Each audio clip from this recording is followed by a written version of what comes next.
lo mejor. Bueno, buenas noches para todos mis hermanos. Es un honor, un privilegio compartir la plataforma donde sobre todas las cosas honra que honra merece a nuestro maestro Rafael Polanco, a los administradores, a esos ustedes. De verdad es un privilegio poder dar esta exposición. Siguiendo un poco lo que estaba hablando nuestra hermana Danita acerca del hebraísmo, tenemos que tomar en cuenta algo muy importante. Cuando obviamos la parte cultural, cuando obviamos las transiciones de los escritores a la hora de transmitir un mensaje, esta tarde yo compartía con un hermano de que cuando obviamos lo que son las transliteraciones de los idiomas, lo que son los puentes transicionales de las culturas, automáticamente vamos a errar. ¿Por qué? Porque un significado de una palabra, por ejemplo, en el idioma arameo, que varios de los lingüistas entendían de que el arameo, luego del exilio de Babilonia, en Palestina era el idioma al cual se hablaba, entre el arameo y luego pasar al griego, una misma palabra podía significar. ¿Por qué? Antes de llegar a lo que me toca como parador. Hago este recuento para que podamos entender la necesidad, la importancia, la belleza de lo que son los hebraísmos y los judaísmos. Así mismo pasa con lo que es la paradoja. Y la paradoja no es más, dice acá, que se denomina como una proposición o declaración opuesta a la opinión común o una afirmación contraria a todas las apariencias y creencias en los sistemas.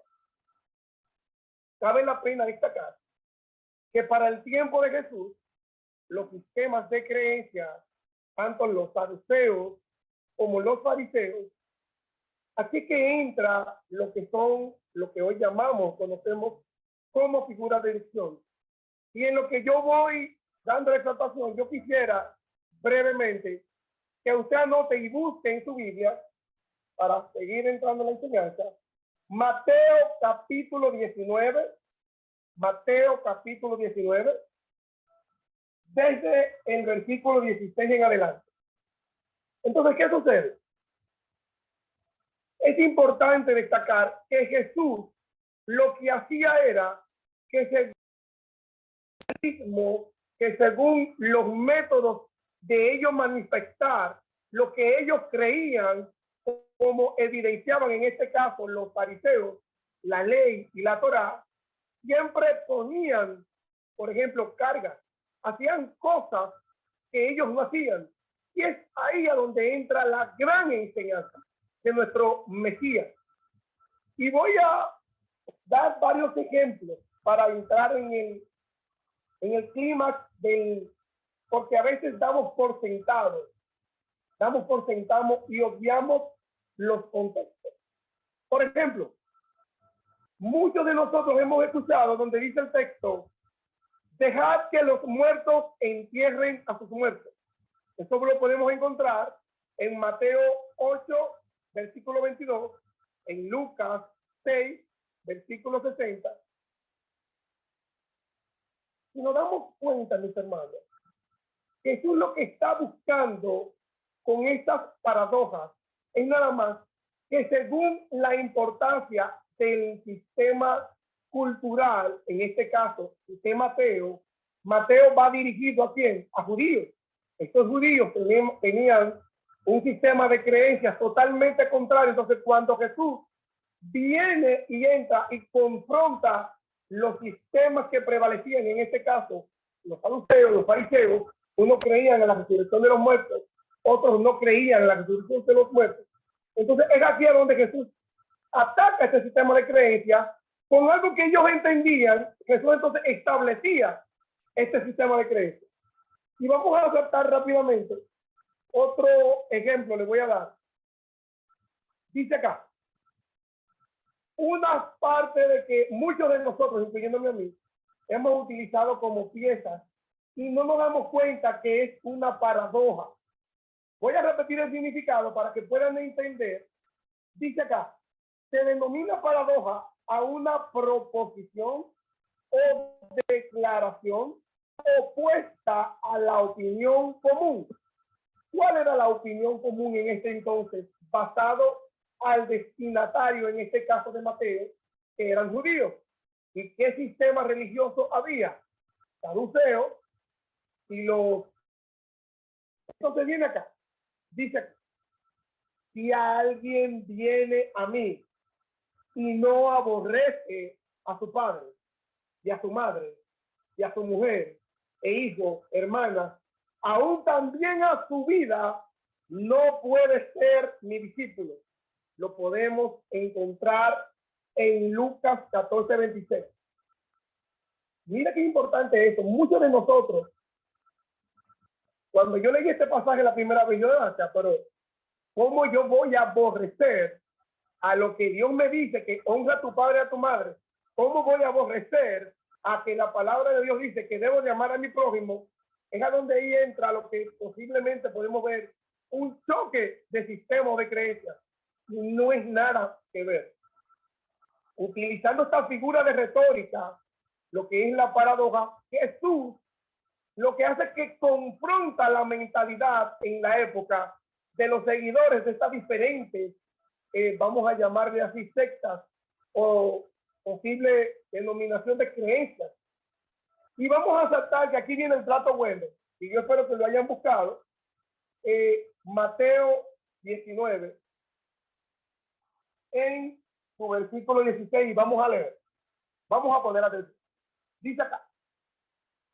Entonces se acercó uno y le dijo, maestro bueno, ¿quién hará? ¿Qué haré para tener vida eterna? Él le dijo, ¿por qué me llama bueno? Nadie es bueno sino uno, Dios. Pero quieres entrar en la vida, guarda los mandamientos. Le preguntó, ¿cuáles?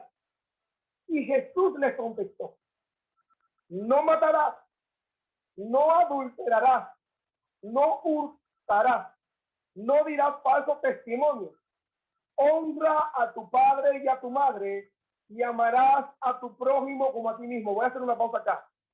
Mira qué maravilloso que yo dije ahorita, de que a veces al no conocer las diferentes figuras de retórica, el no conocer la intención inicial, la intención final de establecer la enseñanza, en este caso Jesús, lo que quería establecer era una enseñanza totalmente moral, pero opuesta a lo que se creía en la época. Voy a continuar. Luego de haber dicho todo esto, dice, todo esto lo he guardado desde mi juventud. ¿Qué más me falta? Jesús le dijo, si quieres ser perfecto, anda, vende lo que tienes y dalo a los pobres y tendrás tesoro en el cielo. Y ven, sígueme. Al oír el joven esta palabra, ay mamá, se fue triste porque tenía, ojo acá, recuerden esto, porque tenía muchas posiciones. Entonces Jesús dijo a sus discípulos, viene la parte importante, lo que hemos aprendido, lo que se llama los diferentes contextos, obviamente no obviando la figura retórica, pero no me puedo basar única y exclusivamente en la figura de retórica, obviando lo cultural, religioso, político, geográfico. Dice acá. Entonces Jesús a sus discípulos, de cierto os digo, difícilmente esta es lo que yo diría el clima donde Jesús encierra su paradoja.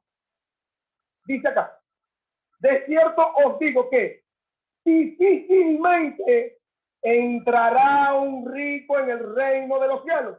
Aquí viene lo que le da el clima final a la paradoja. Dice acá, otra vez os digo que es más fácil pasar por un camello por el ojo de una aguja que tipo en el reino de Dios.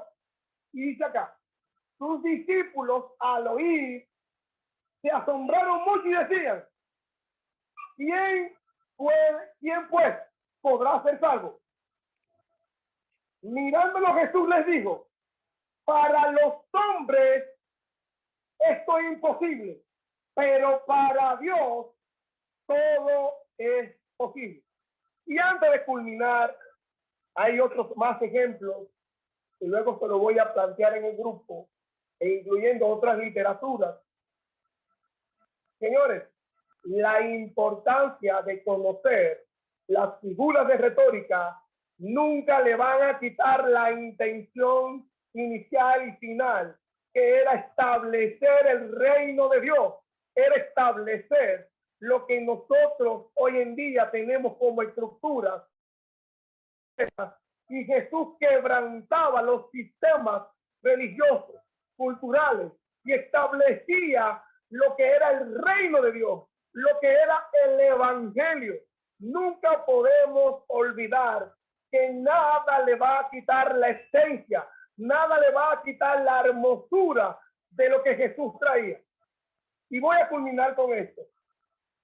Tenemos que tener una lectura eficaz, una lectura comprensiva, porque si aplico la ley del contexto y me voy hacia atrás, donde Jesús ya había establecido el clima, y veo acá, donde en el capítulo 18, aquí se pone, en el capítulo 18 del mismo Evangelio de Mateo, dice acá, llamando a Jesús a un niño, lo puso en medio de ellos y dijo, maravilloso esto, oigan esto, de cierto os digo que si no os volvéis y os hacéis como niños, no el reino de Dios. La gloria le doy a Dios. Todo iba orientado a establecer el reino. Pero ¿qué hacía Jesús? Utilizaba hebraísmo, utilizaba modismo, utilizaba todas las figuras de retórica que hemos visto acá, pero no le quita la esencia, no le quita lo que hoy en día tenemos como inspiración divina. La inspiración está dentro de nosotros, pero el autor del libro tenía que buscar para adornar el mensaje y poder proyectarlo con el sistema de creencias, romper esa estructura, esa barrera y conectar. Así que con esto culmino. Nunca nadie le podrá quitar el mensaje principal, que era establecer el reino, y no más bien, nunca podemos obviar las diferentes figuras de retórica. Para mí ha sido un honor y un privilegio poder haber compartido con ustedes lo que son las paradojas en las figuras de visiones. Bendiciones.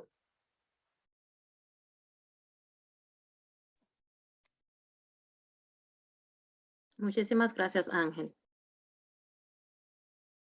Profesor, creo que Dani ya está de vuelta. Sí, entra de una vez. Dani, ¿estás? No tiene sonido, Danilda.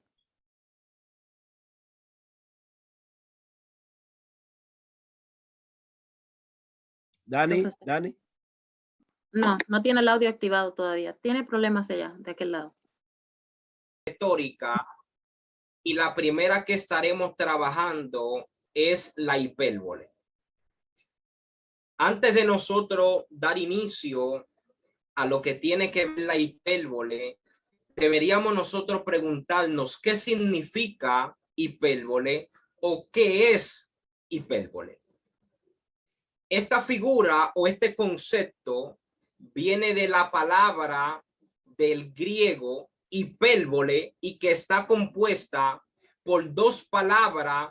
La primera es hiper, que significa sobre, y la segunda palabra es vole, que significa el hecho de arrojar.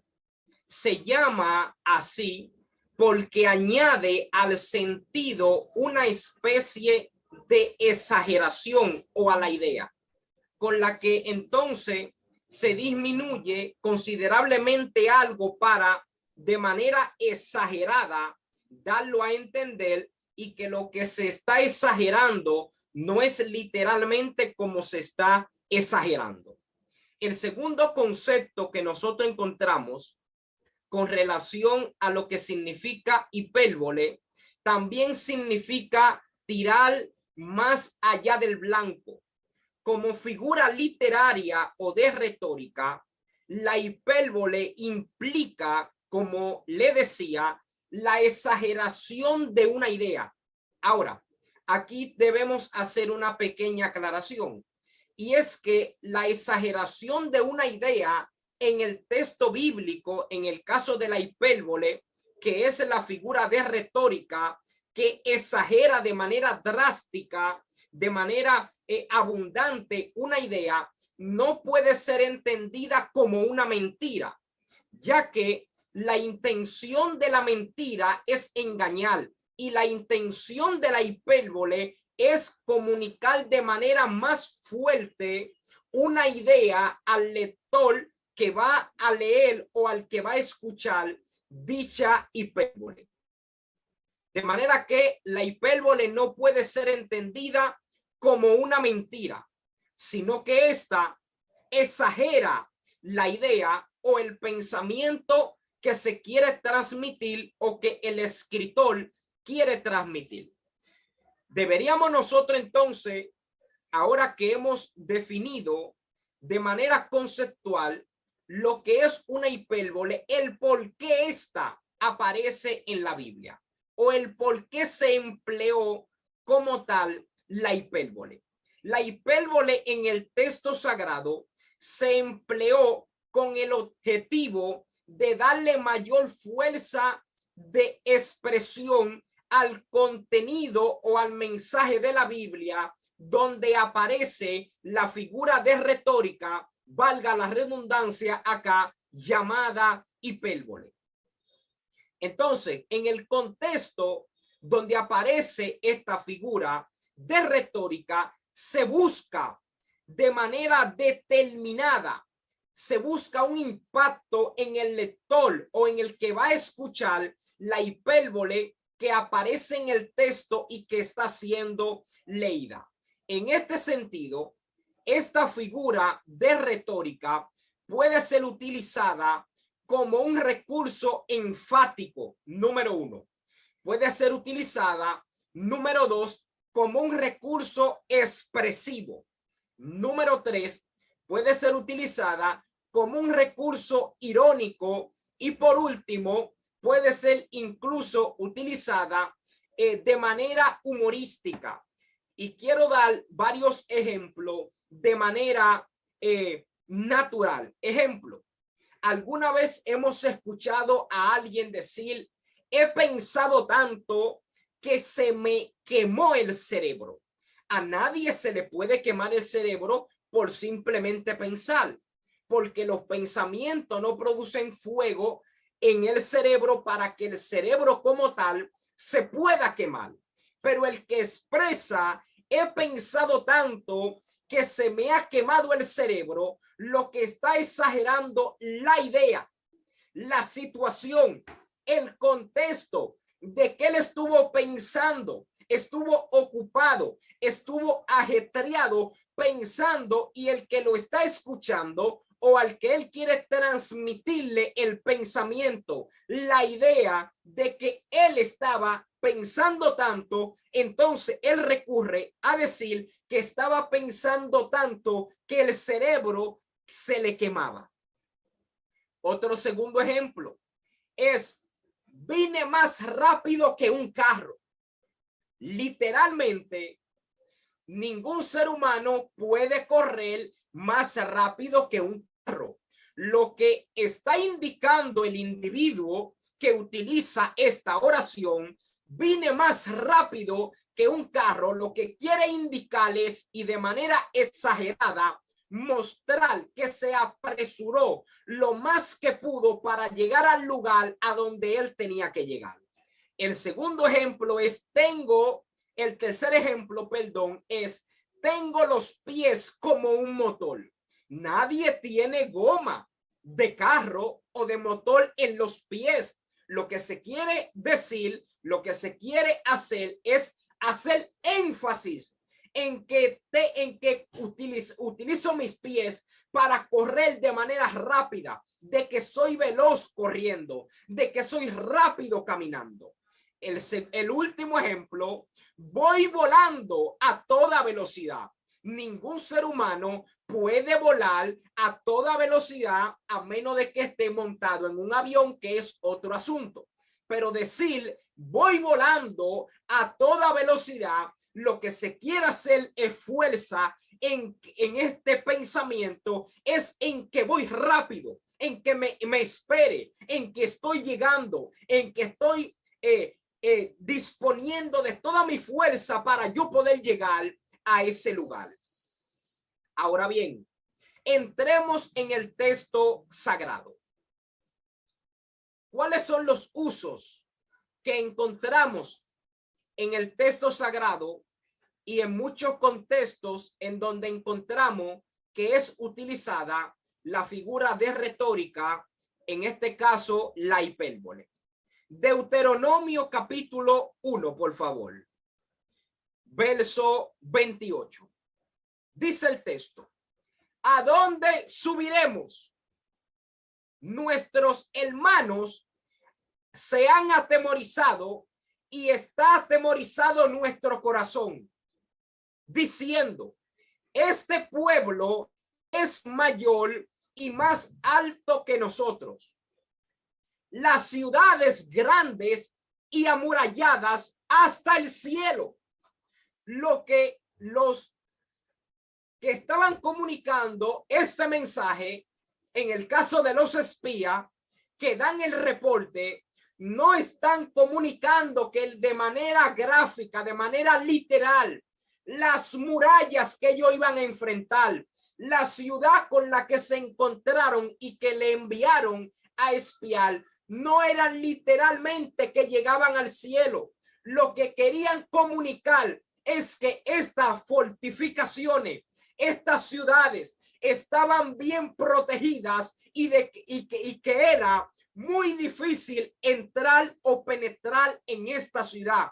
Entonces el escritor apela a la hipérbole, a la exageración de la idea, declarando que las murallas llegaban hasta el cielo, pero no llegaban de manera literal al cielo, porque por más que usted quiera construir, pegar blog, varilla, cemento, subiendo para arriba, usted nunca va a salir del cielo atmosférico para entrar en el espacio sideral. El segundo ejemplo que encontramos, lo encontramos en el primer libro de Reyes, en el capítulo 1, verso 40.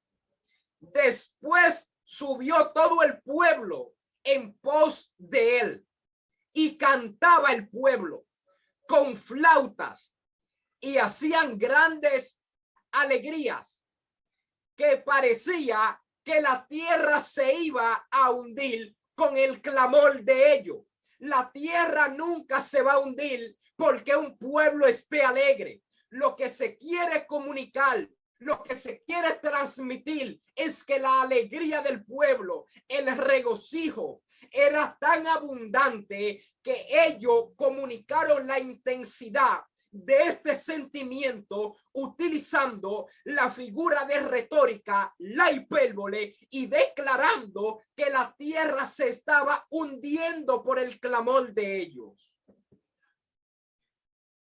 Ninguna nación, por más alegre que esté, por más gozosa que esté, por más fiesta que haga, puede hundir la tierra como tal. El tercer y último ejemplo para estar cerrando con la parte de la hipérbole, Isaías capítulo 14, verso 13. Yo no sé si ya podemos terminar este Zoom. Tú que decías en tu corazón, subiré al cielo, en lo alto, junto a las estrellas de Dios, levantaré mi trono y en el monte del testimonio me sentaré. A los lados del norte, sobre las alturas de las nubes subiré y seré semejante al Altísimo. Pero vamos a leer el verso 12. Maestro, repita la cita, por favor. Isaías capítulo 14, verso 13. Bien, gracias. Es el verso que acabamos de leer. Y Isaías, en el mismo capítulo 14, verso 12, es el que vamos a leer ahora. ¿Cómo caíste del cielo, oh lucero, hijo de la mañana? Cortado fuiste por tierra, tú que debilitabas a las naciones, pero por amor a Dios, donde hemos leído que tanto Isaías 14 y Ezequiel 28 hacen referencia a una guerra cósmica en el cielo, en donde los ángeles se están dando garrotazo con los ángeles que posteriormente son conocidos como ángeles caídos. En donde hemos leído en la Biblia una guerra cósmica, Wow. en donde hemos leído en la Biblia que Satanás fue lanzado del cielo como un zapato viejo. Cuando leemos Isaías 14, Ezequiel 28, no encontramos nada más y nada menos que una exageración de una idea. Y la idea exagerada acá es la caída del rey de Babilonia, en este caso el rey de Tiro, el cual el profeta apela a la figura de retórica de la hipérbole para declarar, para dar de relieve de manera tremenda de que la ira de Dios y los juicios de Dios iban a caer sobre el rey de Tiro. Y el profeta dice, ¿cómo caíste del cielo? Pero por amor a Dios, ¿cómo un ángel se puede caer del cielo? Aleluya. ¿Cómo puede un ángel caerse del cielo? Si de allá es que ellos descienden. Lo curioso es que el mensaje de la guerra cósmica de los ángeles y los demonios, de Satanás siendo arrojado del cielo, son los mensajes que más euforia nos dan y más algarabía. Pero estos mensajes vienen producto de no discernir, de no leer, de no comprender que en el texto aparece una figura de retórica llamada hipérbole, la exageración de una idea, para dar a entender esta idea de manera más exagerada. Vamos a entrar ahora, o no sé, maestro, si tendré una pausa o continúo de... Continúa, puede continuar. Excelente. Vamos a entrar ahora en lo que tiene que ver la fábula. La fábula como tal es un relato breve de dicción y que está protagonizado por animales que hablan o cosas inanimadas, escrita mayormente en prosa o en verso, con una intención didáctica de carácter ético y universal. Es un tipo de narración que relata algo que sucede en el mundo irracional. En ella, las capacidades y las características humanas se le pueden atribuir a árboles, a cosas inanimadas, para enseñar una lección moral, o sea, una moraleja. Abunda en la fábula lo que se conoce como la personificación, enseñando solamente las lecciones de carácter moral. Cierto es que en la Biblia hay muy pocas fábulas y hoy quiero tocar dos fábulas para dejarle la idea bien clara. El propósito por el cual se utilizó la fábula en el texto sagrado es que la fábula tiene la finalidad, tanto en la antigüedad como en la actualidad, la fábula era utilizada para divertir y a la vez enseñar. El objetivo didáctico que contiene la fábula como género literario triunfó en la enseñanza y en lo particular en la enseñanza de niños. En este caso, en nuestra amada Emily, en esta parte tiene mucha experiencia de cómo se pueden utilizar la fábula de manera divertida para enseñar principios y valores éticos y morales a los niños. Como tal, la Biblia utiliza la fábula y la utiliza con el propósito de dar instrucciones éticas y moral de forma universal. Quiero entrar en materia. Dos ejemplos acá. El primer ejemplo, Jueces capítulo 9, verso 8. Fueron una vez los árboles a elegir rey sobre sí y dijeron al olivo, reina sobre nosotros. Mas el olivo respondió, he de dejar mi aceite con el cual en mí se honra a Dios y a los hombres, para ir a ser grande entre los árboles. Y dijeron los árboles a la higuera, anda tú, reina sobre nosotros. Y respondió la higuera, he de dejar mi dulzura y mi buen fruto para ir a ser grande sobre ustedes los árboles. Dijeron luego los árboles a la vid, pues ven tú, reina sobre nosotros. Y la vid le respondió, he de dejar mi mosto que alegra a Dios y a los hombres para ir a ser grande entre ustedes. Cuando usted observa el capítulo 9 del libro de los Jueces, se encontrará en este capítulo, como hemos leído, a árboles hablando, a matas hablando entre ellas, las cuales son seres inanimados, no hablan, no caminan, no piensan.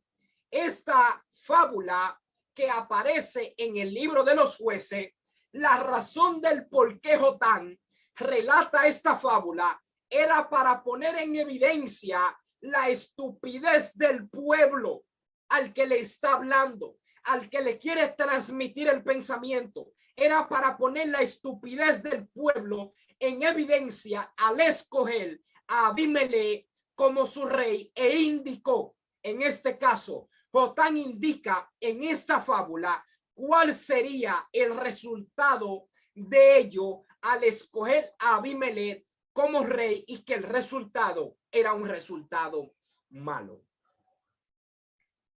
Encontramos también en Génesis capítulo 3 una serpiente hablando, pero en Jueces capítulo 9 encontramos a árboles hablando. En la fábula encontramos de igual manera animales hablando. Dada la circunstancia, declarado entonces esto, de que la fábula le atribuye a seres inanimados la capacidad de hablar, la capacidad de pensar, deberíamos nosotros pensar, analizar, tomar en cuenta el capítulo 3 de Génesis, a ver si es verdad que Adán y Eva están hablando con una serpiente, están hablando con un reptil, como lo conocemos nosotros. Hay que tomar en cuenta eso. si eso es lo que se debe entender de manera literal. Jotán apeló a esta fábula para dejar en evidencia el error que había cometido el pueblo de haber escogido a Abimelech como rey. De manera que, amado, hasta aquí ha sido mi participación. Espero que hayan entendido y lograr comunicarme de manera bien clara. Gracias y paz. Gracias por estar hoy con nosotros y darnos la oportunidad de llegar a cada uno de ustedes con lo que les traemos. Denme un momentito para yo compartir mi pantalla, unas diapositivas que creé para ustedes y a ver si puedo como ponerlas grandes. Yo no sé mucho de esto, ¿saben? Bueno, por ahora las voy a dejar así. Vamos a empezar. Entonces, hasta ahora, durante todo este tiempo que hemos estado hablando, ya ustedes han escuchado sobre algunas figuras de retórica, ya sea la parábola, el símil, la fábula, la hipérbole.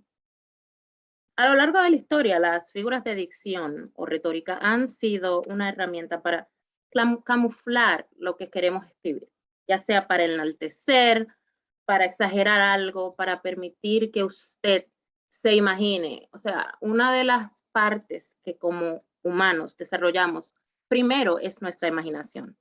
Y como dijo bien Fabián, la fábula es una de esas tantas que ayuda a usted a desarrollar su imaginación desde niño. Es una de las primeras que usted toca, que usted palpa. Entonces, nos ayudan a transformar lo que queremos expresar. Podemos utilizar ya sean palabras muy rebuscadas o unos términos más coloquiales. Las figuras de dicción, de igual forma, deben ser manejadas de la manera apropiada. Porque si usted no maneja una figura de dicción de la manera apropiada, el mensaje que usted quiera comunicar con base en dicho texto puede cambiar en su totalidad. E incluso podemos dar la información errada con base en esto. Es por eso que es importante conocerlas a fondo y saber distinguirlas una de la otra. Porque como puede ser una de las preguntas de esta noche, hay algunas que tienen tanta similitud que a veces nos podemos incluso confundir. Podemos encontrar dentro de las figuras de retórica, sobre todo en nuestro idioma español, figuras que han sido mal nombradas y que han tenido que compartir su terminología o su nombre con signos de puntuación incluso. Esta noche yo voy a estar hablándole a ustedes de lo que es el apóstrofe. Y tenemos que mencionar que si es apóstrofe o apóstrofo. En el caso nuestro, apóstrofe es la figura de retórica que vamos a tratar hoy y consiste en interrumpir el discurso que estamos dando para invocar con vehemencia a seres reales o imaginarios. Pueden ser incluso inanimados, pueden ser objetos, puede ser Dios. Podemos encontrar diferentes maneras de determinar los apóstrofes, clasificarlos. Incluso usted puede tener o crear un apóstrofe hacia usted mismo. El apóstrofe pertenece al grupo de figuras retóricas de pensamiento y etimológicamente viene del griego apo, que diríamos que sería solamente de, y estrofen, que sería volverse. En nuestro idioma diríamos devolverse, pero también podremos decir como voltearse, dar la espalda, porque en los tiempos de los helénicos, ¿verdad? El helenismo, los griegos, lo que sucedía era que esta figura se utilizaba mucho en las obras teatrales o en lo que era el teatro o cuando uno tenía alguna oportunidad de hablar al público. Entonces era como darle la espalda al público para cortar un poco ese contacto y conectarse con una exclamación, una pleitesía o exageración, alardear a alguien o reconocer algunos de sus atributos. El apóstrofe influye en el plano afectivo del lector o del oyente para identificarse con el personaje y comprender mejor sus pensamientos y emociones. Es una figura retórica muy requerida en oraciones y plegarias. Si usted va a la parte de los salmos, usted va a encontrar mucho apóstrofe. Se puede emplear en política y en publicidad. ¿Y por qué se puede emplear en política? Bueno, usted sabe que cuando estamos en campaña, los políticos quieren tocar su corazón para ganar su voto. Entonces, es muy utilizada esta figura de retórica por estas personas, ya que tiene una capacidad de expresión y apelación muy, muy amplia. Casi siempre se emplea en segunda persona y suele ir acompañado de signos de interrogación y exclamación. ¿Y esto por qué? Bueno, porque el apóstrofe o la apóstrofe, ya que es una palabra ambigua, y si usted utiliza cualquiera de los dos artículos, igualmente está correcto,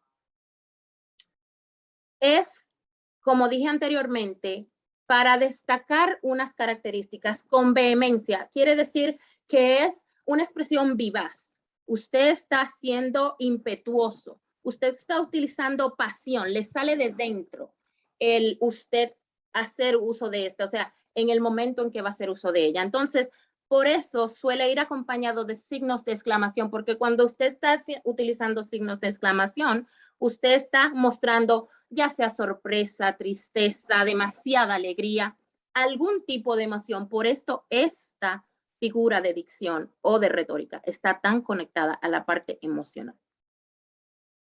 No se debe bajo ninguna circunstancia confundir el apóstrofe con el signo ortográfico apóstrofo. Y es aquí donde hacía referencia hacia el hecho de que en nuestro idioma muchas personas decimos el apóstrofe y estamos señalando el signo de puntuación. El signo de puntuación se llama apóstrofo en nuestro idioma. Ahora, como es característico de nuestro idioma, es un poco confuso, ya que en otras, ¿verdad?, lenguas, ya sea el inglés, el francés o el italiano, para mencionar unas cuantas, el apóstrofo sí tiene mucho uso. Se le da mucho uso, ya que es como una forma de unir dos palabras o de cortar. En la actualidad, en nuestro idioma español, ustedes podrían utilizar mucho el apóstrofo, ya que, sobre todo en nuestro país, la República Dominicana, tendemos a cortar mucho las palabras y las pegamos. En vez de decir para atrás, tú vas para atrás. Entonces, ahí podría ir perfectamente un apóstrofo. Pero la realidad es que este signo de puntuación en español no se está utilizando tanto actualmente. Ha perdido mucho uso por lo mismo que ya les hice referencia anteriormente. En otros idiomas, como mencioné, sí es de un uso muy, pero muy extenso, ya que incluso algunos nombres propios llevan apóstrofo como parte del mismo. Ahora, dentro de esas lenguas, usted va a encontrar que esta palabra sigue siendo igual que en el griego anterior, apóstrofe, más en su idioma natal, el de la mayoría aquí, que es español, la palabra correcta sería apóstrofo para referirse al signo de interrogación. Ahora, vamos a hablar de algunos ejemplos que podemos encontrar tanto en el área mal utilizado el término secular como en la Biblia. En la Biblia por lo menos podemos encontrar alrededor de 23 apóstrofes dentro de lo que son Salmos, Nuevo Testamento y algunos libros del Antiguo Testamento. Entonces, voy a empezar por las partes que podemos encontrar en algunos enunciados de personas específicas como Santa Teresa de Jesús, en una parte de vivo sin vivir en mí, vida. ¿Qué puedo yo darle a mi Dios que vive en mí si no es perderte a ti para mejor a él gozarle? Esa es una forma de utilizar apóstrofe. Otra forma sería, tú, infinito cielo, ¿cuándo será el día que me muestres tus misterios? Entonces estamos hablando ahí con objetos que son intangibles. No podemos decir imaginarios, pero sí intangibles, porque usted no puede tocar su vida. Usted la vive, pero usted no la toca, no la palpa. Tendría que componerse de muchas cosas para poder decir estoy tocando mi vida. De igual forma el cielo. Usted vuela y vuela y vuela y vuela y puede ir en nave espacial, pero usted nunca logra tocar el fin del firmamento. De igual forma, en la obra maestra del querido Shakespeare, podemos encontrar apóstrofes. Oh, tristes nubes oscuras, ven noche gentil, noche tierna y sombría, dame a mi Romeo, y cuando yo muera, córtalo en 1000 estrellas menudas. Lucirá tan hermoso el firmamento que el mundo, enamorado de la noche, dejará de adorar al sol hiriente. Como algunos de ustedes habrán leído, esta es una obra que es muy, muy famosa y mayormente es una obra teatral. Se puede hacer mucho con ella. Es una obra teatral y por ende van a encontrar en ella mucho, mucho apóstrofe, ya que ellos siempre hacían uso de expresar sus emociones y sentimientos el uno hacia el otro. Ahora vamos a ir, no voy a seguir leyendo ejemplos acá, voy a ir a los ejemplos, algunos que traje de los que podemos encontrar en la Biblia. En Nehemías 4:4 podemos encontrar que dice, oye, oh Dios nuestro, que somos objeto de menosprecio y vuelve el badón de ellos sobre sus cabezas. Aquí la palabra baldón significa hecho, situación o insulto que implica una afrenta a otras personas, familia o pueblo. En este caso estaban hablando de que fueron insultados, el pueblo de Israel fue insultado, fue menospreciado y querían que el Señor, como siempre, hiciera justicia. En el Salmo 104:24 podemos encontrar que el autor de esta parte detiene su plegaria para enaltecer a Yahvé, ¿verdad? Entonces, déjenme y busco por aquí.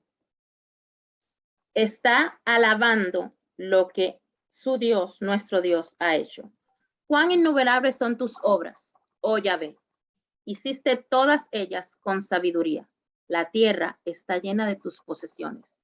Alardeando, halagando, llenando a Dios dentro de lo que es su oración. Nosotros utilizamos mucho apóstrofe porque muchas veces nos deleitamos en vanagloriar a nuestro Señor, nuestro Dios. Otro tipo de apóstrofe que podemos encontrar aquí es el que le había hecho mención sobre hacer el uso de apóstrofes en nosotros mismos. En el Salmo 42:5, cuando David decía, ¿por qué te abates, oh alma mía? Según lo que tenemos entendido, que David escribió todos los salmos, o la mayoría de ellos. Isaías 6:9. Y dijo Anat, y dijo, andad, perdone la falta ortográfica, y di a este pueblo, oíd bien, pero no entendáis. Otra forma de apóstrofe. Y ya como última parte, voy a mostrarles mis biografías. Hermenéutica bíblica, esta parte la voy a dejar de compartir para que puedan ver los libros mejor. Y voy a hacer un spotlight, profesor. Diccionario de figuras de dicción usadas en la Biblia, de F. La Cueva. Luego tenemos por acá, hermenéutica, entendiendo la palabra de Dios, y este joven por aquí. Hermenéutica bíblica de José M. Martínez. Aparte de eso, también estuve andando y navegando por la web y encontré mucha información sobre las figuras de retórica en una página en específico que se llama retóricas.com. Hasta aquí mi parte. Dios les bendiga de una manera muy especial. Dios les bendiga a cada uno de ustedes. Dios bendiga de una manera. Los modismos de lo absoluto por lo relativo. En este caso debemos poner total atención porque podríamos equivocarnos al encontrarnos con uno de estos y sacar una conclusión muy alejada del contexto real. En el modismo de lo absoluto por lo relativo podemos citar, por ejemplo, ¿verdad? En Juan 6:27, donde dice: trabajad no por la comida que perece, sino por la comida que es para vida eterna. Leemos de manera literal y podríamos darnos a entender que no debemos trabajar para comer. Y sabemos que no es así. Y en ese sentido, la palabra se estaría contradiciendo, pues la misma palabra dice que debemos trabajar para comer. Para observar el modismo de lo absoluto por lo relativo, este hebraísmo lo podemos interpretar como la necesidad de buscar lo espiritual con mucho más ahínco, pero sin dejar, oiga bien, por de buscar el sustento que necesitamos. Esto sería lo que es el modismo, lo absoluto por lo relativo. Para observar el modismo, lo absoluto por lo relativo, este hebraísmo lo podemos interpretar como la necesidad que tenemos de buscar lo espiritual en el Señor, pero que tampoco podemos dejar de descuidar la parte nuestra, que es los alimentos, trabajar para poder tener y suplir lo que necesitamos. Modismo de lo relativo por lo absoluto, inverso al anterior. Este es diferente. El otro era lo absoluto por lo relativo y en este caso tenemos lo relativo por lo absoluto. Y este consiste en expresar un lenguaje débil para expresar lo fuerte. Ejemplo, en Lucas 18:14, os digo que el publicano, descendió a su casa justificado antes que el otro, es decir, el fariseo, porque cualquiera que se enaltece será humillado y el que os humilla será enaltecido. Si nosotros leemos rápidamente, podemos entender que ambos fueron justificados. Estamos hablando del fariseo y estamos hablando también del publicano, que estaban ambos en el templo y del cual pues Jesús estaba hablando. Pero sin embargo, el único que fue justificado fue el fariseo. Si yo vuelvo y leo y digo, os digo que el publicano, ¿verdad? Descendió a su casa justificado antes que el otro, podría yo entender que también a él lo justificaron anteriormente. Pero sigo diciendo, porque cualquiera que se enaltece sería humillado y el que se humilla será enaltecido. Si interpretamos al pie de la letra, podríamos pensar que el fariseo también fue justificado, aunque no inmediatamente. Solo sería cuestión de tiempo. Sería justificado no tan fácilmente. Pero la parábola enseña claramente, cuando usted la lee completo, que el fariseo no fue justificado de ninguna manera, mientras que el publicano sí lo fue. A pesar del uso de la expresión antes que, sabemos que el lenguaje y la verdad presentada en pasajes son absolutos. Esto es importante que nosotros lo manejemos al momento de leer para poder sacar una exégesis correcta. Tenemos también lo que son los modismos de tiempo. Otro ejemplo lo vemos en la promesa de Dios a Abraham. Porque toda la tierra que ves la daré a ti y a tu descendencia para siempre. Esto está en Génesis 13:15. No obstante, en el Nuevo Testamento, toda la tierra de Israel está ocupada y pertenecía al Imperio Romano. Y tras la caída de Roma, pasaron 19 siglos sin existir ningún estado israelí sobre la faz de la tierra. Ahora bien, si la promesa debe interpretarse literalmente, ¿cómo se explica la ausencia de dominio de esta tierra por parte del pueblo israelí durante tantos siglos? En este sentido, el teólogo costarricense Juan Stam escribió: aunque parezca extraño, el idioma hebreo no contiene la palabra siempre en su vocabulario, ni mucho menos la palabra eterno. Para esa idea empleada mayormente la frase por los siglos de los siglos, o por los siglos de los siglos, o frases similares como esta. La idea básica de siglo, yolam en hebreo, es un tiempo largo.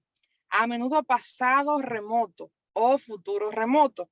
Puede ser un periodo largo sin principio ni fin. El Dios sempiterno, que está también en Deuteronomio 33:27, pero también largo con principio, desde el pasado remoto o con fin hasta la ocupación por Israel de Palestina tuvo un principio y puede tener un fin, en lo que el adjetivo siempre se refiere, así podemos interpretarlo. Por eso la palabra siempre o términos similares en las promesas de tierra no significa necesariamente que dicha promesa constituye un título de propiedad para el actual gobierno de Israel. Lo que quiero dejarle expresado aquí es que debemos entender en el modismo del tiempo, cuando se refiere a la palabra eterna, cuando se refiere a la palabra tiempo, hasta qué está realmente refiriéndose. Otro de los modismos de tiempos es considerar una parte de un día como un día completo. Esto resuelve muchas de las confusiones respecto a los días que Jesús permaneció en la tumba y el día que resucitó. Pero en este tema yo no voy a entrar por cuestión de tiempo. Voy a dejar que sea usted mismo que investigue esto. Tenga presente que el hebraísmo en la palabra debe estudiarse y entenderse en el propio contexto hebreo para que podamos una clara exégesis del texto. Si yo traduzco la frase siguiente del español al inglés, escucha esta frase. Esta mañana le pasé por encima a 5 policías acostados mientras transitaba hacia mi trabajo. Es posible que si yo la traduzco del español al inglés, en mi casa rápido llegue la Policía Federal buscándome presa por haber atropellado a 5 policías. Sin embargo, todo dominicano sabe a lo que yo me estoy refiriendo. Un policía acostado no es más que un muro de contención. Entonces, esto sería un modismo del castellano. En este caso, un modismo del español dominicano, por así llamarlo. Para culminar, porque ya estoy pues con el tiempo encima para darle participación a nuestro maestro, quiero destacar algunos ejemplos de hebraísmo en la palabra. Cuando los cuervos alimentaron a Elías, para muchas personas se trataban de cuervos como aves. Sin embargo, se refiere a un grupo de personas denominadas los cuervos. Si nos vamos a Génesis 4:1, dice, conoció a Adán, mujer, quería decir Eva, conoció a su mujer, a Eva, pero estaba hablando del acto sexual. Entonces, conoció, estaríamos hablando de un hebraísmo, que no es literalmente como se traduce en el español. De igual manera, cuando dice vio la desnudez, y estamos hablando, por ejemplo, en este caso del caso de incesto, cuando decimos conoció la desnudez, estamos hablando también de que se estaba hablando de un acto de relación sexual, y así podemos encontrar varios hebraísmos en la palabra. En Génesis 6:8 dice, pero Noé halló gracia ante los ojos de Yahweh. Aquí también se produce un hebraísmo, porque en este caso estamos humanizando al Eterno. Cuando decimos que halló gracia ante los ojos de Yahweh, quiere decir que alcanzó misericordia, no que Yahweh de manera literal tiene ojos. Cuando habla de que Yahweh está sentado, de Yeshua está sentado a la diestra del Padre, óigame bien, porque este tema lo hemos discutido muchas veces y las personas entienden de manera literal que Jesús está sentado a la diestra del Padre. Cuando dice que Yeshua está sentado a la diestra del Padre, el hebraísmo aquí, sentado a la diestra, lo que quiere decir es que Jesús alcanzó poder y autoridad de parte del Padre. Un hebraísmo, ya para cerrar, muy importante, es cuando se refiere a virgen. La palabra virgen, y estamos hablando, por ejemplo, de Isaías 7:14, refiriéndonos a María. Isaías 7:14 dice, lo tengo por aquí, muy bien, el Señor mismo les dará la señal. Miren, la Virgen concebirá un niño, dará a luz un hijo y lo llamará Emmanuel, que significa Dios con nosotros. La Virgen concebirá. aquí hay un hebraísmo porque realmente la palabra real no es virgen.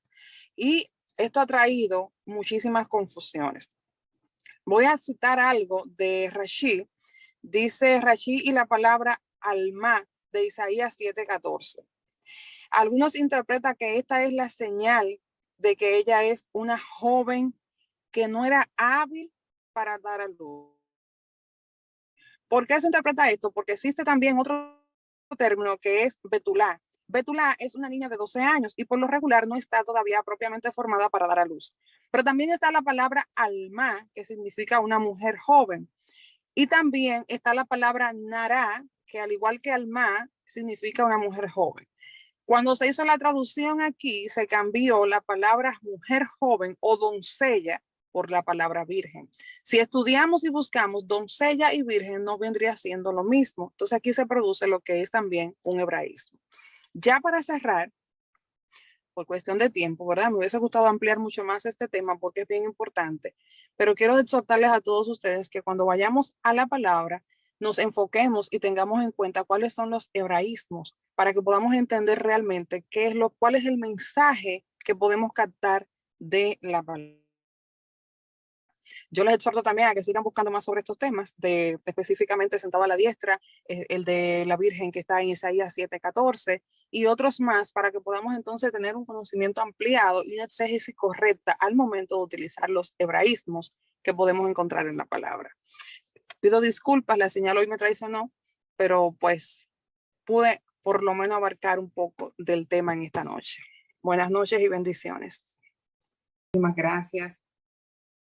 Gracias pues al Eterno que nos permite hacer esta participación. Muchísimas gracias al profesor Rafael Núñez Polanco. Muchísimas gracias a todo el staff de administración, a todos los maestros. Excelente exposición cada uno. Gracias, Emily, mi amor, al grupo de administradores. Y por supuesto, gracias a cada uno de ustedes que están ahí prestos para aprender, ¿verdad? Estamos todos aprendiendo. Excelente participación la de Fabián, de verdad que Fabián, todo un maestro, excelente.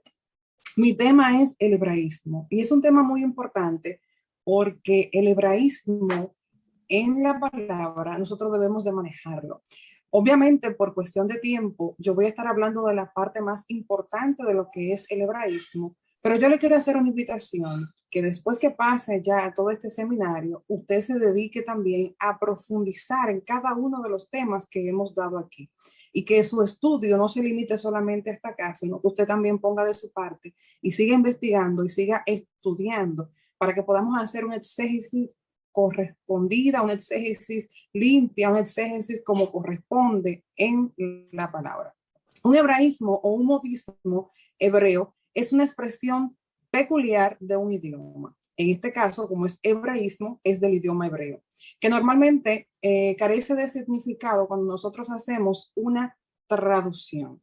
Evoca un concepto erróneo cuando se traduce de un idioma a otro. Si nosotros intentamos traducir del hebreo al español, en muchas ocasiones se pierde el sentido y se pierde el significado de lo que realmente es la palabra. Esto es lo que se refiere a un hebraísmo. Cuando la palabra tiene un sentido en el hebreo y al traducirse en otro idioma, en este caso el idioma español, entonces cambia totalmente el sentido de la palabra. Veamos algunos ejemplos de modismos en el castellano, no de hebraísmos, de modismos en el castellano para que podamos entender entonces qué es un hebraísmo. Hacerse el oso. Esto equivale realmente a hacer el ridículo. Si yo hago el oso en un lugar, yo estoy diciendo que yo estoy haciendo el ridículo. Si yo digo tener dos dedos de frente, no quiere decir que mi frente literal mida 2 dedos, sino que debo discernir bien. Hacer cola. Cuando decimos, bueno, yo estaba en el banco y me tocó hacer cola. ¿Qué está hablando? Está diciendo que estaba esperando que llegara mi turno. Comer boca. Mira, esa muchacha se pasó el día entero comiendo boca. Lo que está diciendo es que está investigando, averiguando, escuchando, indagando de conversaciones ajenas. Estos son modismos que utilizamos normalmente en el idioma castellano. Cuando nosotros decimos, eso hace un año que pasó, no quiere decir que pasó 365 días justo, sino que pasó hace mucho tiempo. Estos serían modismos. Y quiero poner los ejemplos de modismo para que usted pueda entender lo que es realmente un hebraísmo. Hebraísmo sería lo mismo, pero utilizado en el idioma hebreo. Y cuando nosotros lo traducimos a otro idioma, podríamos perder el sentido y el significado de lo que realmente quiere decir la palabra. Estas expresiones carecen de sentido total. Si son traducidas a otro idioma, a su vez cambiaría también su verdadero contexto.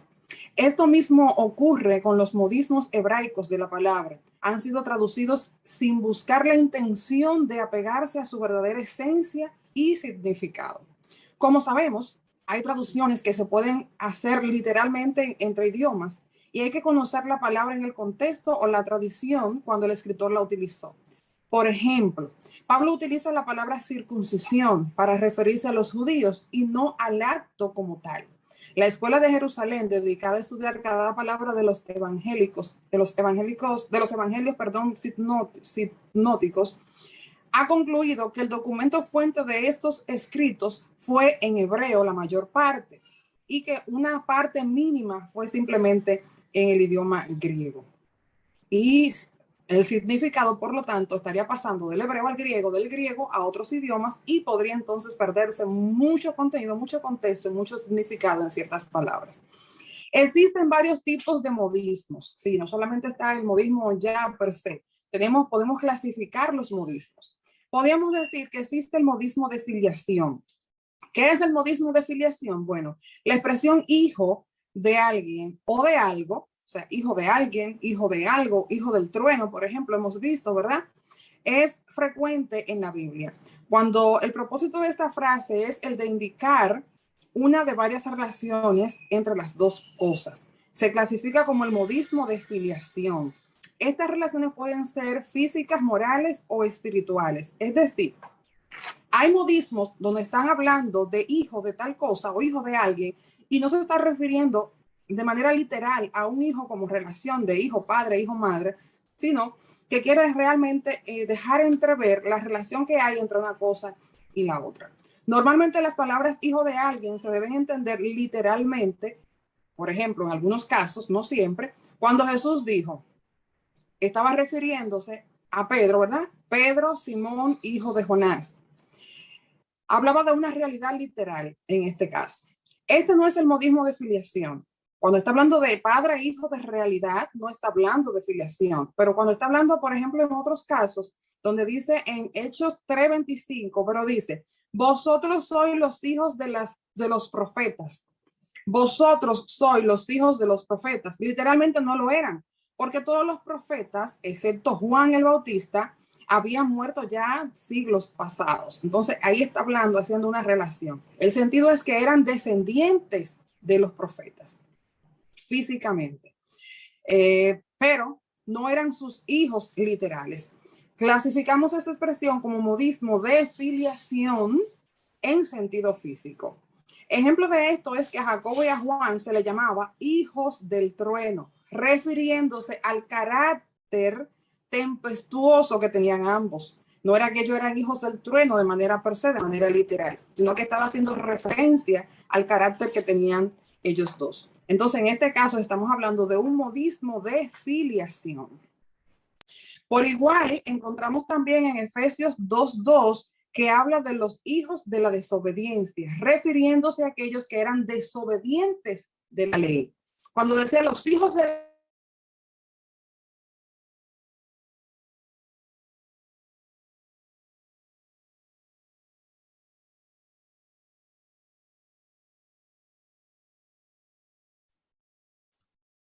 Parece que a la maestra se le cayó el sistema y tan interesante que va la temática. Esperamos que ella pueda volver a entrar y continuar en ese mismo tenor donde ella iba.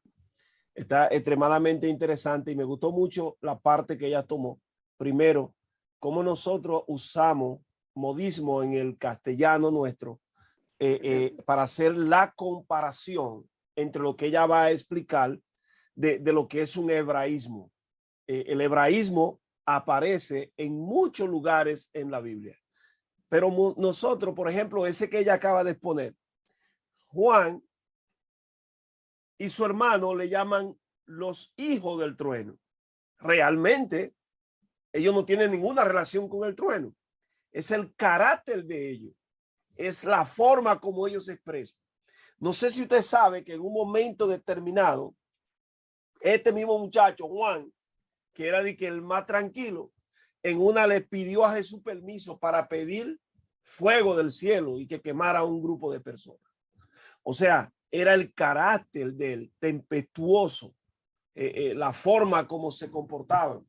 Asimismo, la Biblia a través de todo el Antiguo Testamento, que es donde más aparecen que muchos hebraísmos.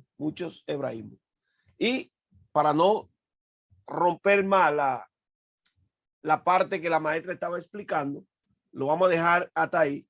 Y luego, si ella entra y necesita dar alguna otra explicación para concluir, pues le vamos a dar la oportunidad. Así que, Emily, puede pasar a la próxima persona que le corresponde, por favor.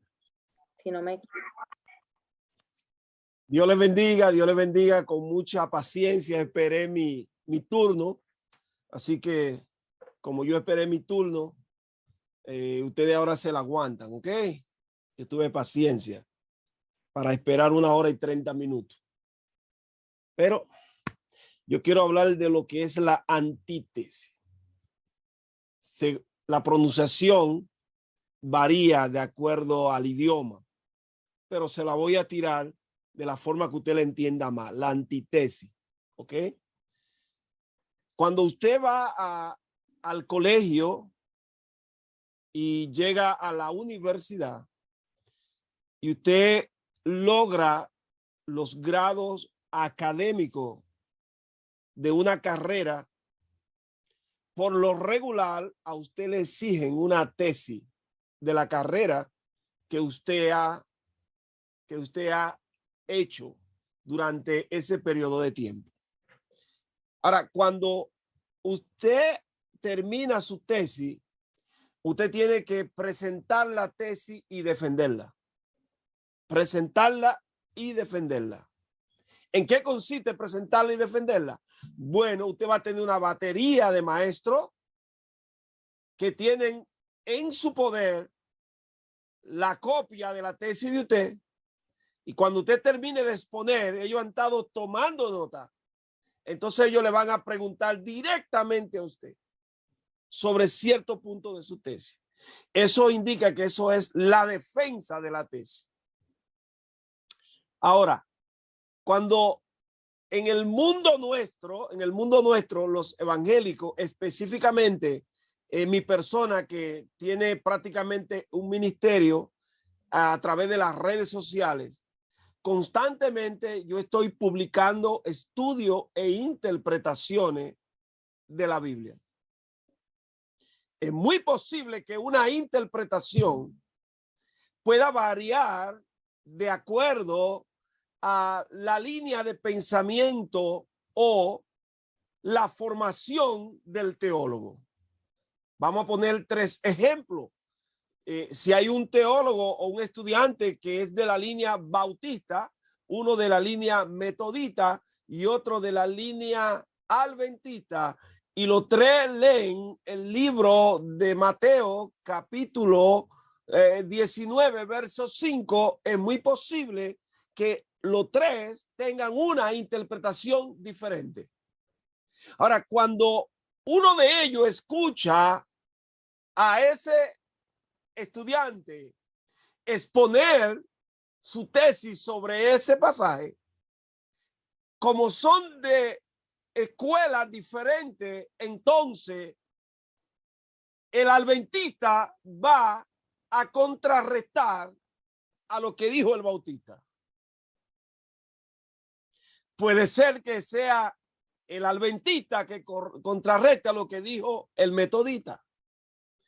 Ahora, lo que el pueblo evangélico no ha podido jamás hasta este tiempo comprender, que usted tiene derecho en estar en desacuerdo con lo que cualquier persona dice, con lo que cualquier persona publica, con lo que cualquier persona postule.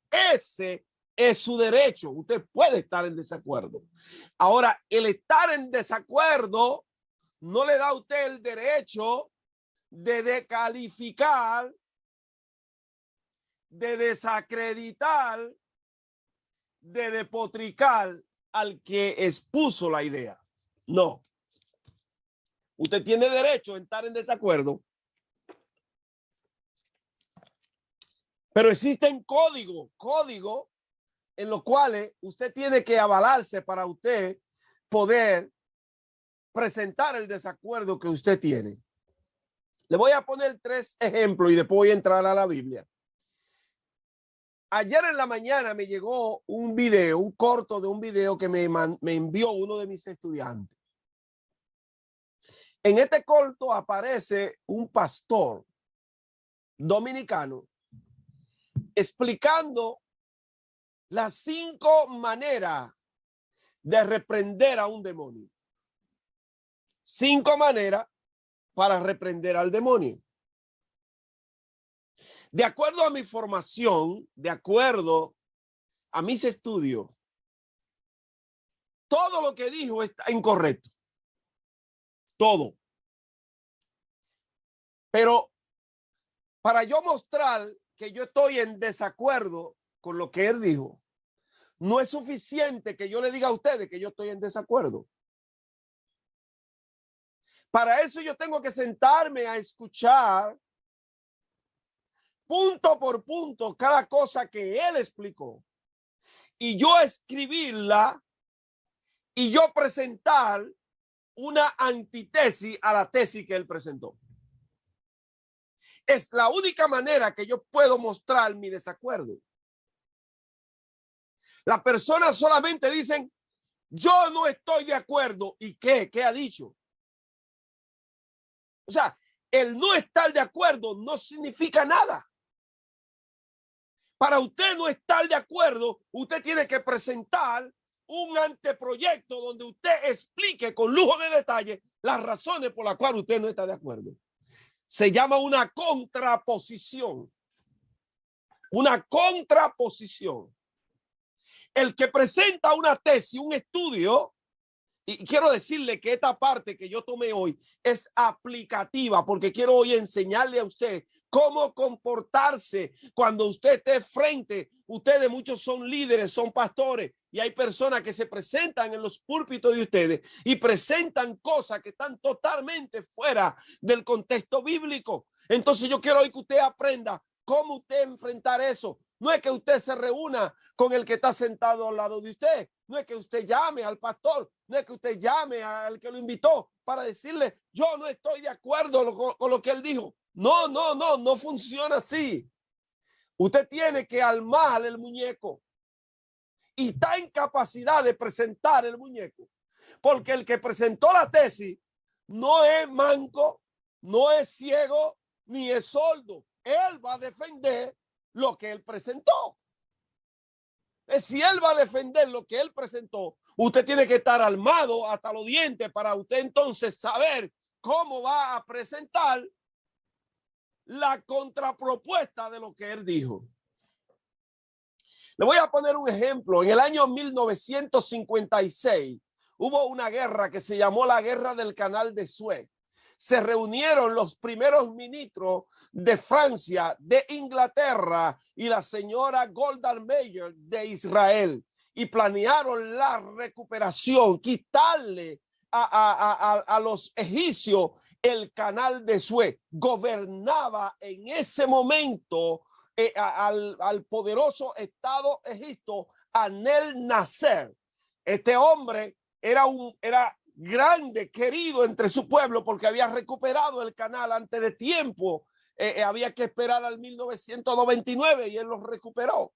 Pero ¿qué sucede? Que cuando estos 3 monstruos de 3 cabezas, pensando yo en un amigo llamado Néstor, Inglaterra, Francia y Israel planearon tomar el canal de Suez, agarraron a Israel como conejilla de India y lo mandaron a Israel que atacara al canal de Suez a Egipto. Entonces, cuando Israel atacara, entonces las 2 superpotencias iban a entrar y iban a supuestamente a defender para que no hubiera una guerra, pero en realidad lo que querían era tomar el canal. En ese momento, Estados Unidos de Norteamérica, Eisenhower, dice que él no estaba de acuerdo porque nadie le consultó. Pero había un enemigo de Estados Unidos del otro lado del mundo llamado Nikita Khrushchev. Él, cuando escuchó que Estados Unidos no iba a apoyar, él entonces entró en acción y apoyó a los egipcios. ¿Qué fue lo que hizo Nikita? Una contraposición a lo que había planteado el gobierno de los Estados Unidos de Norteamérica. ¿Qué es lo que usted tiene que hacer cuando usted enfrenta a alguien que dice algo, alguien que enseña algo incorrecto? Por ejemplo, ya le puse el ejemplo del pastor que estaba mencionando los 5 niveles de cómo reprender un demonio, pero apareció otro pastor en otro video en el cual él está explicando que usted tiene que estar siempre bajo una sombrilla. Porque si usted no está bajo una sombrilla y viene el diluvio de Noé lo va a hundir a usted, lo va a ahogar. Entonces ese pastor que tiene miles de seguidores va a tener que enfrentar una contrapropuesta del maestro Polanco. ¿Por qué? Porque la palabra sombrilla se está relacionada con el sol. La palabra paraguas está relacionada con ¿qué? Con el paraguas. Es una pena que una persona, para poder presentar algo que es totalmente antibíblico, lo que estaba presentando, no el paraguas ni tampoco la sombrilla, sino que a los hijos de la casa, a las ovejas, hay que decir, enseñarle que te llamen papi, que te llamen papá, que te llamen daddy. ¿Por qué? Porque el que es hijo no se va de la casa. Esto es algo bien antibíblico. Entonces, ya prácticamente la pieza está lista y va a ser que presentada para que esta persona, sin mencionar el nombre de él, porque no quiero pisotear el nombre de él, no voy contra la persona, voy contra el argumento de la persona, no voy contra el pastor que dijo los 5 puntos para reprender el demonio, no, voy a atacar el argumento que él usó. Nada es personal, esa persona, ambos son mis amigos, ambos son mis hermanos, ambos, yo si tengo que orar por ellos lo voy a hacer, si tengo que defenderlo lo voy a hacer. Pero el argumento, el veneno que se lanzó a través de las redes sociales es una responsabilidad mía de esta generación salir al frente y resolver ese problema. Amén. Ahora, cuando nosotros encontramos en la Biblia ejemplo de una antitesis, lo primero que usted tiene que conseguir es la tesis. Si usted no encuentra la tesis, usted jamás va a poder encontrar la antitesis. Le voy a poner 2 ejemplos simples. En el libro de los Romanos, el coloso Pablo cita en el capítulo 3, verso 23, porque todos pecamos y todos estamos destituidos de la gloria de Dios. O sea, Pablo acaba de presentar una tesis de cuál es, ponga atención, una tesis de cuál es la condición del hombre. O sea, eso es lo que presenta el apóstol Pablo. Pero el mismo apóstol Pablo no puede agarrar al mundo entero y meterlo en una cárcel y botar la llave. El mismo apóstol Pablo que presenta la tesis va a presentar la antitesis. Y la antitesis del capítulo 3, verso 23, usted lo encuentra en el mismo libro de los Romanos, en el capítulo 6, verso 23. Si usted lee conmigo los 2 versos, se lo voy a leer para que usted pueda tener la idea central de lo que Pablo está explicando. Él dice en el capítulo 3, verso 23, por cuanto todos pecaron y están destituidos de la gloria de Dios. O sea, aquí Pablo acaba de meter a todo el mundo en un solo hueco, en un solo globo. Está diciendo todos pecaron y todos están destituidos. Ahora, cuando él llega, esa es la tesis, cuando llega a la antitesis, que es en el capítulo 6, verso 23, oiga lo que él añade. Dice, porque la paga del pecado es la muerte. O sea, allí nos sentenció a muerte. Ahora, dice, mas la dádiva de Dios es vida eterna en Cristo Jesús, nuestro Señor. Cuando usted observa esto, usted ve que en el capítulo 3, él presenta que una tesis, pero en el capítulo 6, él presenta que la contrapropuesta, presenta que la antitesis, lo que todos nosotros debemos de aprender. Señores, no estamos matando uno con otro por no usar el método adecuado. Si Miguel Ángel Ureña está en desacuerdo con lo que yo presento, él puede estar en desacuerdo, es un derecho que él tiene, pero él tiene que presentar ¿qué? las evidencias por las cuales él está en desacuerdo. Lo más que los evangélicos hacemos es decir, yo no estoy de acuerdo con eso. Ese es un hereje. Eso es antibíblico. Tú puedes decir lo que tú quieras. Al final, cuando te escucha alguien, un académico, ni caso te hace. Ni caso te hace. ¿Por qué? Porque sabe que tú no estás preparado para defender esa parte que supuestamente tú dices que tú estás en desacuerdo. La Biblia tiene mucha tesis y mucha antitesis. Si usted va al libro de Mateo capítulo 7, en su verso 13 y 14, eso es una ¿qué?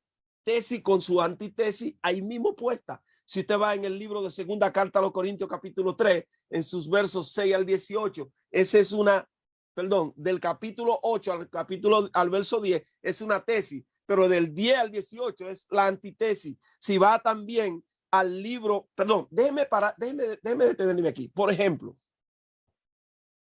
cuando usted lee en el libro de Génesis capítulo 11, a partir del verso 6 en adelante, usted va a encontrar que Dios ejecuta un juicio. Y ese juicio es ¿contra quiénes? Contra todos los moradores de la tierra presentes en ese lugar, en esa llanura. Y es el juicio de ¿qué? De la torre de Babel. A toda esta persona, Dios le hace un juicio. Y las personas que todos hablaban un mismo idioma, tenían una misma comunicación, de repente pierden esa bendición de poder comunicarse. Los que estaban presentes en el juicio tenían su familia en su casa, tenían sus hijos y su esposa, pero ellos estaban en la obra trabajando. Así que de repente apareció el idioma del mandarín, que es un idioma de la China. Entonces, quienes estaban al lado de esta persona que ahora lo que entiende es lo que habla en mandarín, hablan castellano, otro inglés, otro francés, no hay comunicación, así que la obra tiene que detenerse. Pero la gloria y la grandeza de Dios es mucho más extendida que el conocimiento que nosotros tenemos.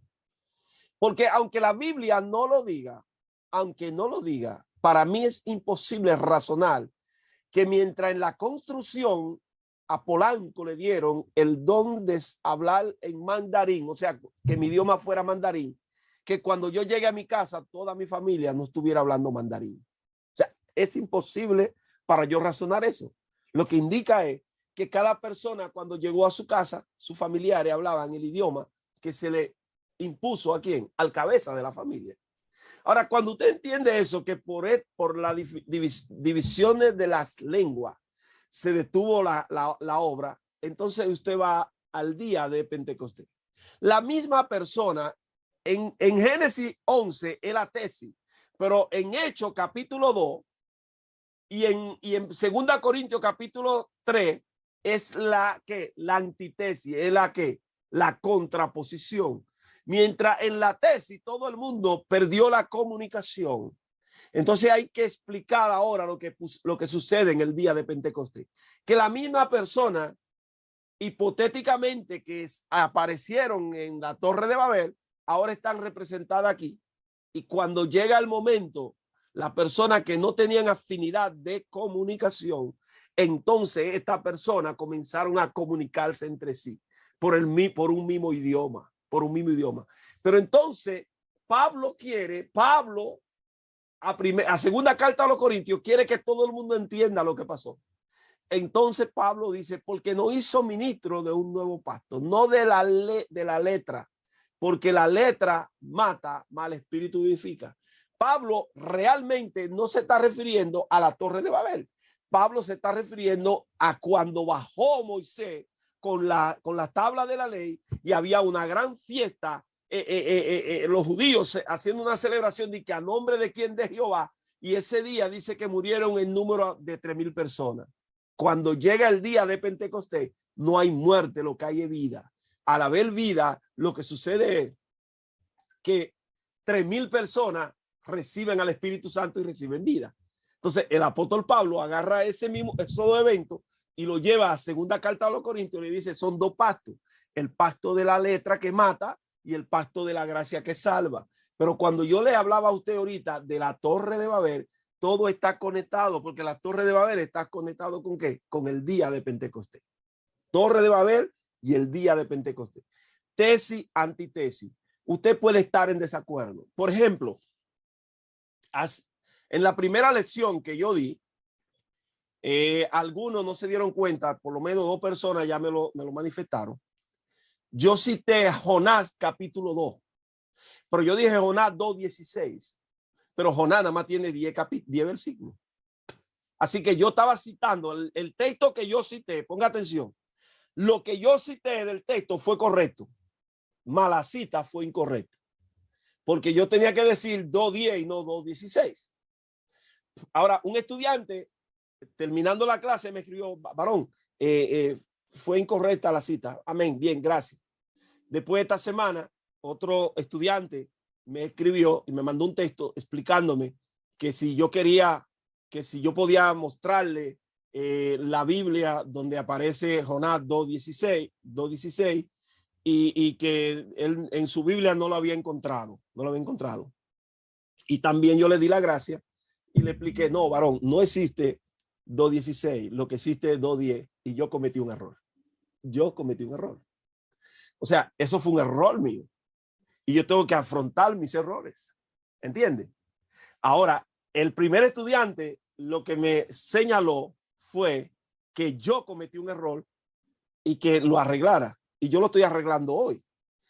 Yo no lo iba a arreglar, pero como otro estudiante me explicó ahora y me dijo que él quería comprar esa Biblia, porque en la Biblia de él no aparece Jonás capítulo 2, verso 16. Entonces yo entiendo que ahora yo tengo que aclarar eso y decirle a ustedes que me disculpen porque cité Jonás 2:16 cuando Jonás 2:16 no existe. Lo que existe es Jonás 2:10.